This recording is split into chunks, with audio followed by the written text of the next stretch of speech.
¿Qué es el anarquismo, amigos? ¿Cómo se podría definir? A mí me gusta mucho, para empezar este vídeo, definirlo de la siguiente manera. El anarquismo es una puerta abierta al infinito, una esperanza viva, un ideal que anida en el fondo de nuestros corazones. Es libertad, y la libertad será eterna, siempre será eterna, y por tanto una irrenunciable aspiración humana. A lo largo de los próximos minutos quiero presentaros a algunos de los principales exponentes del anarquismo a lo largo de la historia, tanto en la teoría, desde un punto de vista teórico, como práctico, desde mediados del siglo XVIII hasta nuestros días. Vamos a comenzar retrotrayéndonos pues un poquito lejos en el tiempo, a mediados del siglo XVIII. Y voy a hacerlo presentándoos al que muchos consideran como el primer anarquista de la historia. De hecho, William Godwin, como así se llamaba, es el hombre al que se atribuye el primer tratado libertario del que se tiene conocimiento. En él, esto os va a sonar a todos los que participáis de los ideales ácratas, libertarios o anarquistas, que aunque no sean exactamente lo mismo, sí se parecen bastante.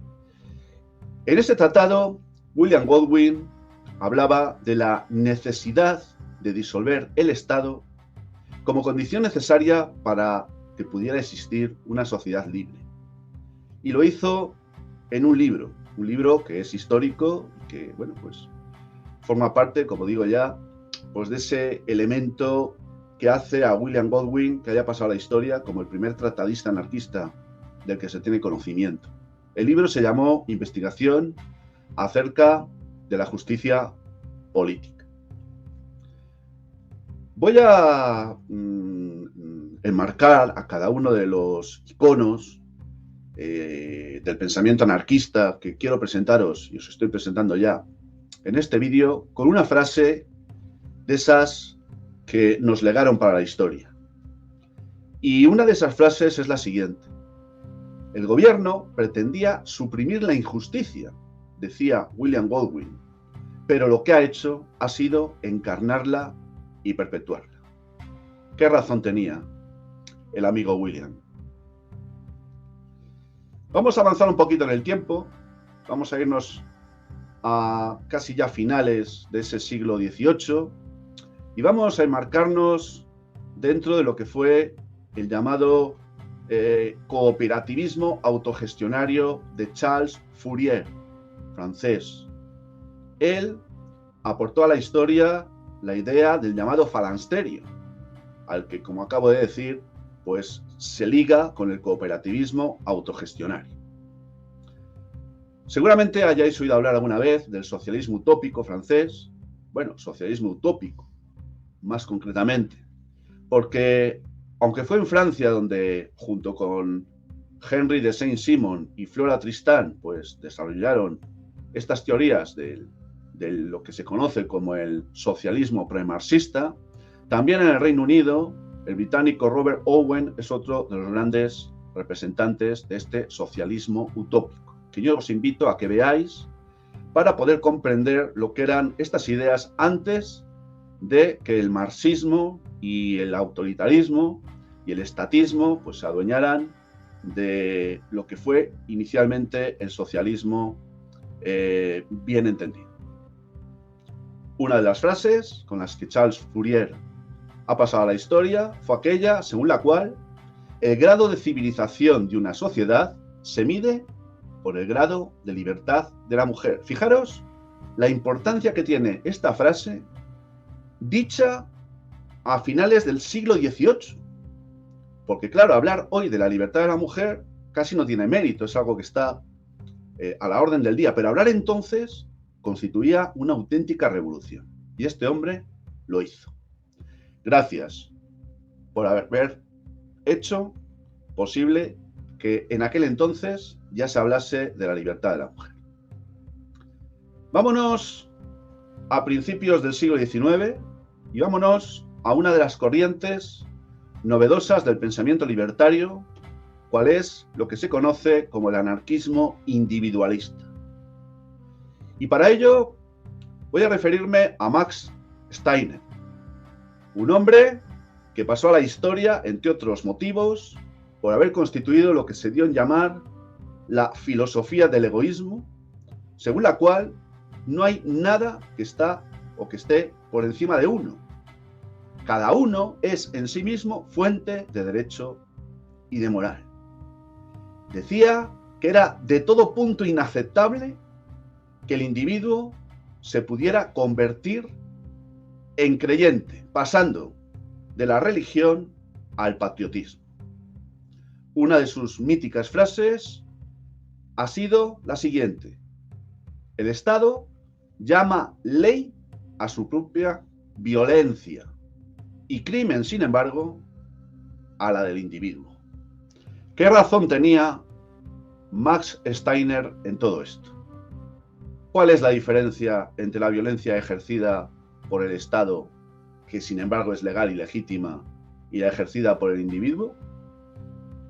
¿Me lo puede explicar alguien? Max Steiner dejó claro que no existía tal diferencia.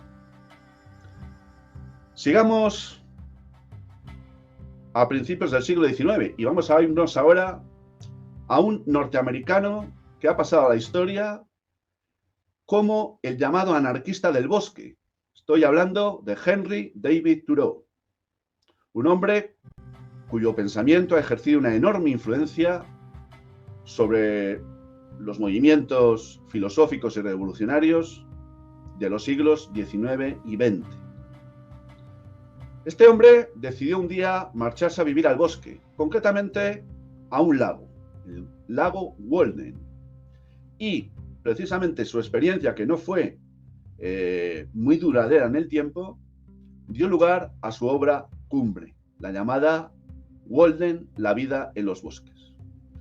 Una de sus frases más importantes fue que la desobediencia es el verdadero fundamento de la libertad y que los obedientes son los esclavos. Asimismo, dijo también que todas las cosas buenas son salvajes y son también libres. Vámonos a otro de los grandes padres o de los padres principales de la llamada filosofía anarquista y más concretamente de una de sus variantes, el llamado mutualismo. Estoy hablando de Pierre-Joseph Proudhon. Decía este hombre que la libertad no es hija del orden, sino su madre. Fue o está considerado el autor del primer análisis científico-crítico sobre la economía y sobre la propiedad. Ejerció una enorme influencia y la Comuna de París tuvo o se vio muy afectada por sus ideas. La Comuna de París, que está considerada por algunos historiadores como la primera experiencia autogestionaria obrera de la historia, tuvo lugar, como he dicho ya, en París, la capital de Francia, en el año 1871. Otra de las frases lapidarias de Proudhon fue que la propiedad es un robo. Un tema que daría lugar y sigue dando lugar a numerosos debates. Vámonos ahora con una de las figuras más conocidas por, en general, incluso por los no anarquistas, como es aquel ruso llamado Mikhail Bakunin, considerado como el principal o uno de los principales pensadores libertarios de la historia moderna y del llamado anarquismo colectivista.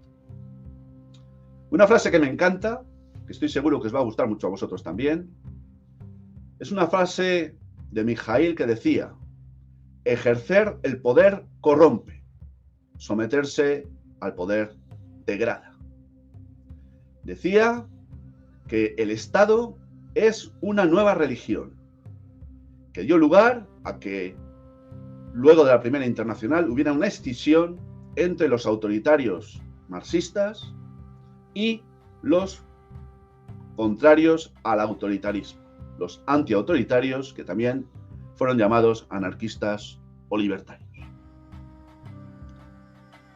Vámonos a principios del siglo XIX, que ya estábamos, pero avanzando un poquito, y nos vamos a ir a Italia, y más concretamente a Giuseppe Fanelli. Este hombre, que fue enviado a España por Mijaíl Bakunin, está considerado como el principal difusor de los ideales anarquistas en España. Él fue decisivo para crear la sección española de la Asociación Internacional de los Trabajadores, de la Primera Internacional, y fue decisivo también en la celebración del primer Congreso Obrero que se celebró en Barcelona en el año 1870. ¿Qué deciros del siguiente personaje, amigos? Del siguiente icono del anarquismo. Algunos os va a sorprender, porque claro, hablar de León Tolstoy, al que ha sido calificado como el anarquista cristiano, seguramente a muchos de vosotros os sorprenda, porque de León Tolstoy hemos oído hablar, sabemos muy bien que fue un gran escritor, también fue filósofo y que, bueno, pues escribió grandes obras que han pasado a la posteridad, como por ejemplo Ana Karenina o Guerra y Paz, entre otras muchas. Supo compaginar los ideales libertarios con los valores cristianos, porque León Tolstoy no veía contradicción entre los unos y los otros. Una frase de las muchas que nos legó León Tolstoy dice lo siguiente: no hagas el mal y este no existirá. Continuamos en el siglo XIX. Como veis, el siglo XIX fue muy, pero que muy prolijo en grandes pensadores libertarios o anarquistas. Élisée Reclus, francés, fue uno de ellos. Este hombre está considerado como el creador de la geografía social, también llamada geografía subversiva. Él decía que la anarquía es la más alta exaltación del orden. Y decía que era posible explicar cómo una civilización construía sus propios espacios culturales, sorteando, eso sí, los conflictos sociales y también las desavenencias que pudiera tener con la naturaleza. Fue también un hombre que consiguió que por vez primera, pues, hiciera posible que los hallazgos geográficos nuevos, con los que tanto contribuyó, fueran conocidos por todos y estuvieran al alcance de todos, y no solo de unos cuantos. Continuamos en el siglo XIX y vamos a centrarnos en el primer gran anarquista español, el conocido como el abuelo del anarquismo en España. Su nombre, Anselmo Lorenzo. Decía que antes de ser anarquista había que ser justo. Aportó grandes obras y grandes reflexiones al pensamiento anarquista español. Fue captado como uno de los primeros anarquistas en España por nuestro amigo italiano al que antes me he referido. También tuvo mucho que ver con la escuela moderna de Francisco Ferrer Guardia y fue también uno de los fundadores de la Confederación Nacional del Trabajo, la CNT, que fue determinante, entre otras cuestiones, creado por cierto en el año 1910, por conseguir, luego de, o como consecuencia de la llamada huelga de la canadiense en el año 1919, la jornada de 8 horas. Un hito histórico no solo para España, sino para el mundo. En Rusia, por aquel tiempo, seguía habiendo grandes pensadores, uno de los cuales fue Piotr Kropotkin, considerado por muchos como el principal teórico del anarquismo y de la teoría del apoyo mutuo. Él decía que no hay noche sin día, ni tampoco libertad sin anarquía. Se fijó mucho en cómo funcionaban las sociedades animales y llegó a la conclusión de que en aquellas donde se restringía hasta la lucha entre los individuos al máximo, eran precisamente las sociedades donde surgían las especies más florecientes y más aptas para el progreso. Su gran obra, La conquista del pan, os recomiendo que la leáis si no la habéis hecho, y, por otro lado, aparte de ser uno de los principales teóricos del anarquismo, como ya he dicho, se le considera también fundador de la escuela del anarcocomunismo. Volvamos a Italia. Y vamos a dedicar los próximos minutos para hablar de un anarquista que tuvo mucho que ver con España, porque aquí desarrolló una buena parte de su actividad. Estoy hablando de Enrico Malatesta, ya de la segunda mitad del siglo XIX. Está considerado el principal exponente del anarquismo italiano y el primero de la modernidad. Decía: anarquía, ese sueño de justicia y de amor entre los hombres. Fue un hombre que ejerció una enorme influencia sobre el anarquismo español y vivió prácticamente toda su vida exiliado. Él era italiano, pero decía que vivió el socialismo, que según él mismo, siendo italiano, sin embargo, nació antes anarquista que socialista. Vamos a traspasar el Atlántico y nos vamos a ir a los Estados Unidos para hacer una referencia muy importante a otro grande de las ideas libertarias. Estoy hablando de Benjamin Tucker. Este hombre está considerado como un libertario individualista y precursor de lo que se ha dado en llamar el anarcocapitalismo. Él decía que el anarquismo hará de la ocupación y del uso el único título sobre la tierra. Fue siempre un disidente. No se le entendió en su tiempo y pese a ello, en los Estados Unidos, porque de allí era, fue capaz de publicar, de crear, de fundar un periódico anarquista, el Liberty. Decía que ningún hombre tenía derecho a disponer o repartir los bienes creados por otro. Y fue un crítico feroz del sistema estatal, al tiempo que defendió siempre la propiedad privada y la libertad individual. Seguimos en los Estados Unidos y seguimos avanzando el siglo XIX, con la primera mujer anarquista moderna, Emma Goldman, calificada en aquel tiempo en los Estados Unidos, aunque ella era lituana y de origen judío, la mujer más peligrosa de los Estados Unidos. ¿Por qué? Pues porque sus ideas eran totalmente revolucionarias. Ella fue activista y agitadora, pero sobre todo precursora de la libertad sexual, la emancipación de la mujer, el feminismo y la anticoncepción. Ha ejercido una enorme influencia en Europa a principios del siglo XIX y también en los Estados Unidos. Volvemos a Europa y nos vamos al este. Concretamente nos vamos a Ucrania para hablar de un joven libertario que ha pasado a la historia por haber sido el creador del llamado Ejército Negro y haber liderado la única experiencia autogestionaria real que ha habido en la historia.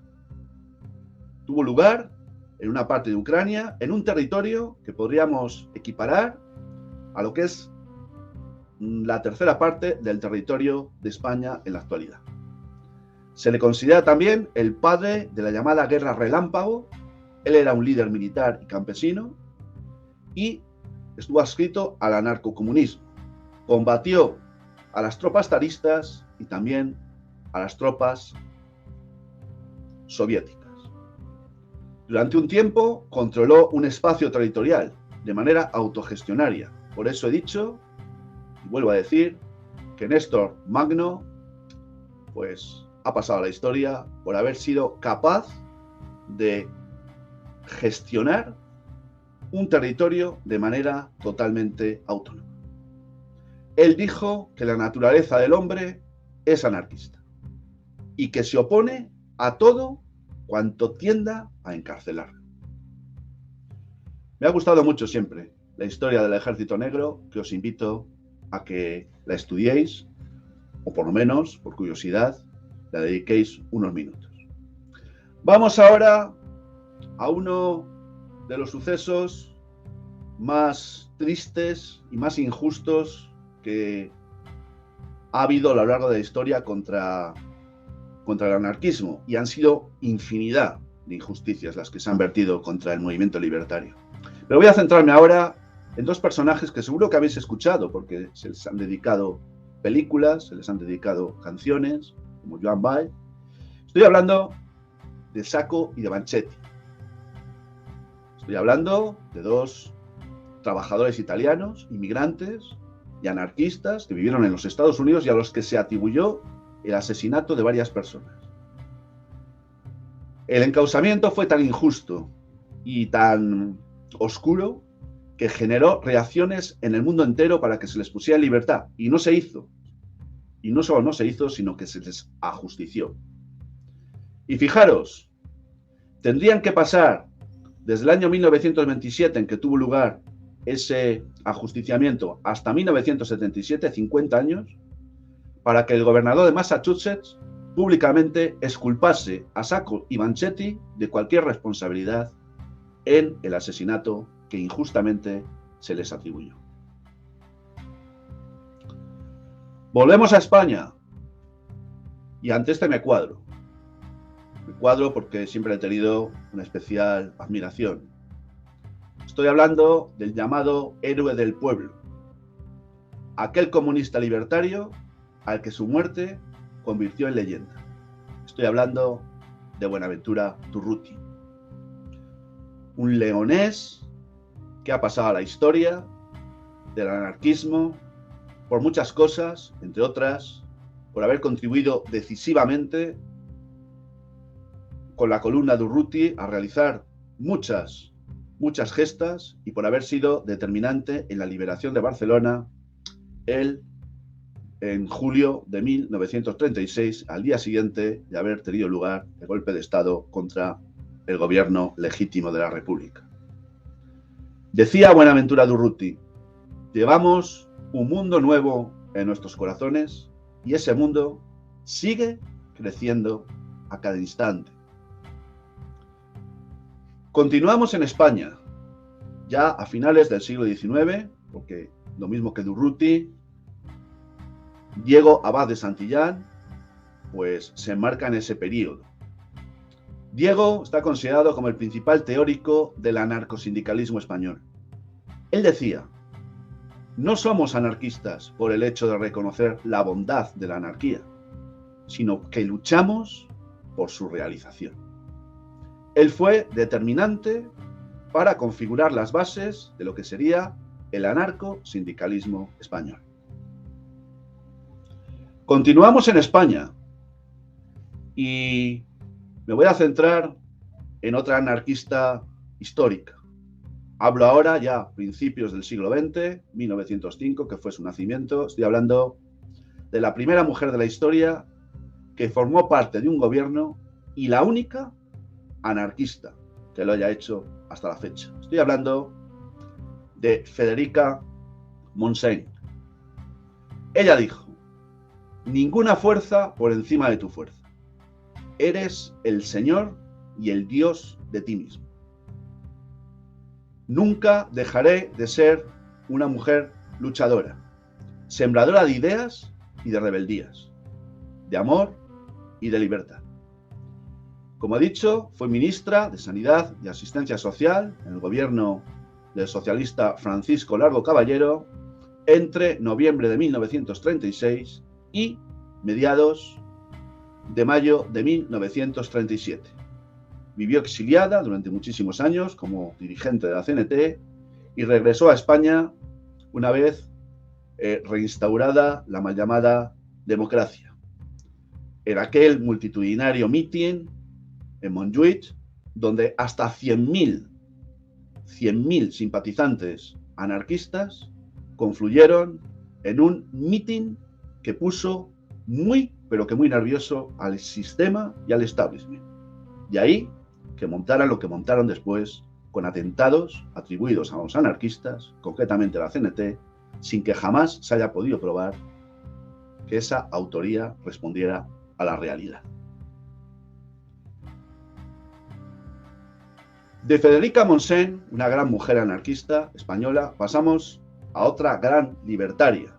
Esta, más allá del Atlántico, volvemos a los Estados Unidos para hablar de la que ha sido calificada como la gurú del capitalismo sin Estado.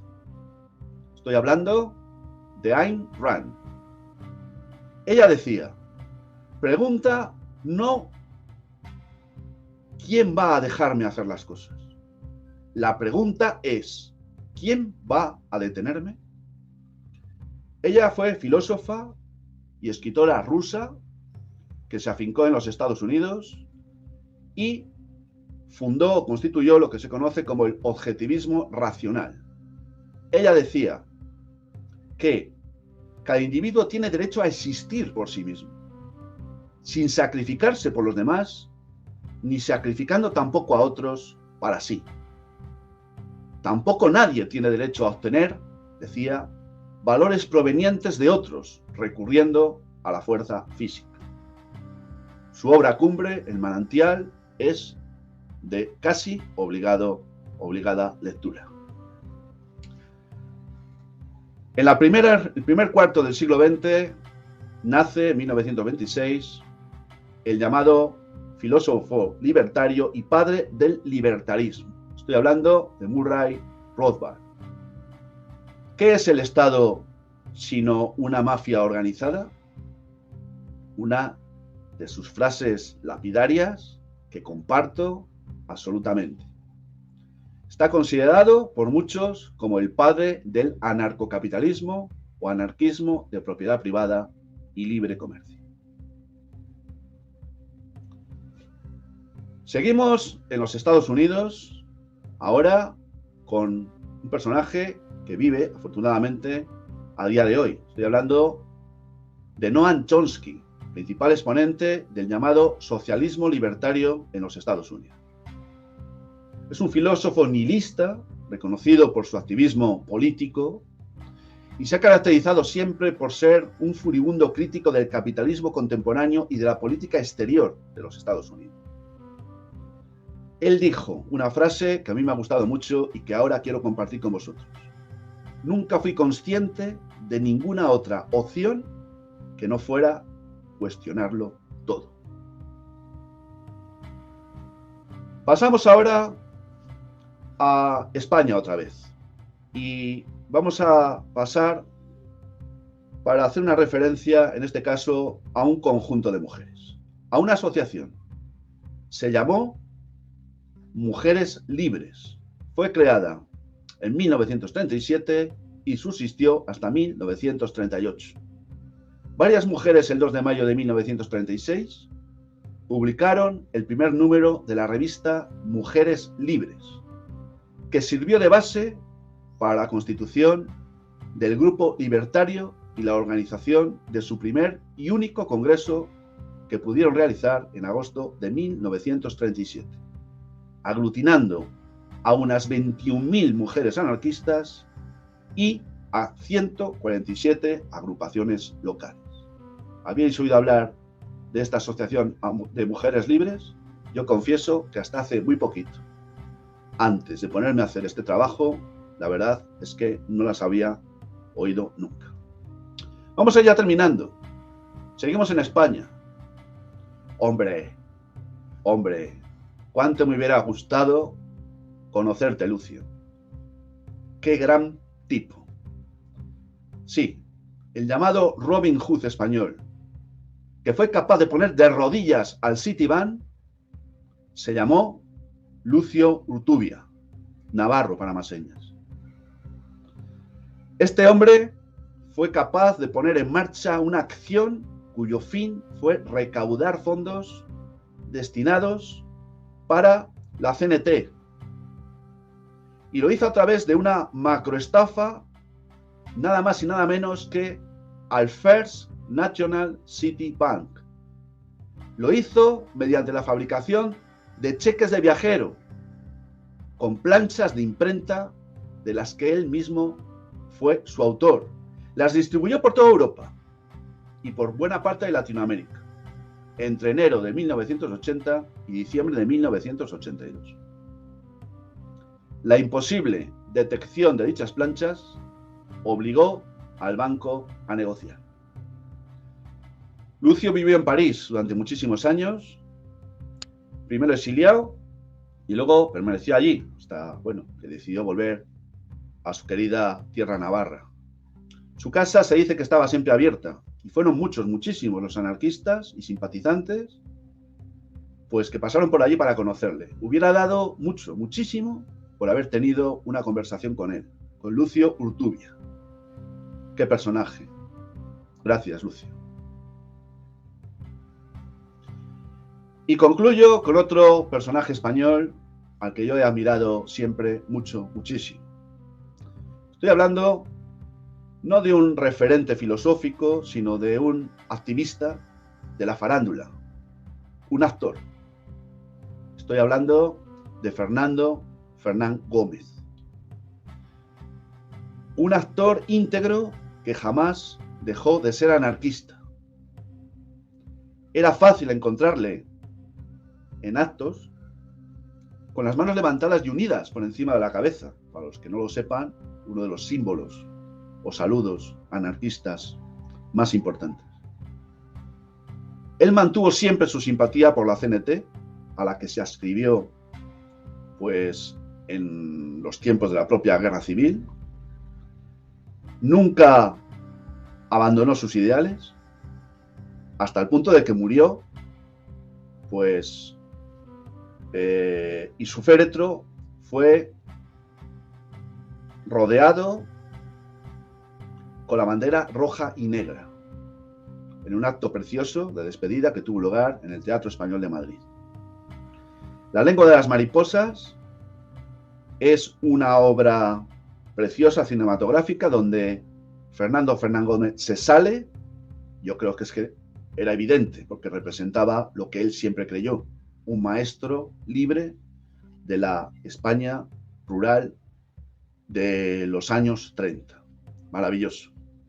Decía una frase de las muchas que dijo: lo que siento por la anarquía es una enorme, grandísima curiosidad, una esperanza. Y quiero terminar, porque se me ha pasado y me he dado cuenta ahora, con una frase que nos legó también el amigo Lucio Urtubia. Las ideas libertarias, las ideas anarquistas, son una necesidad.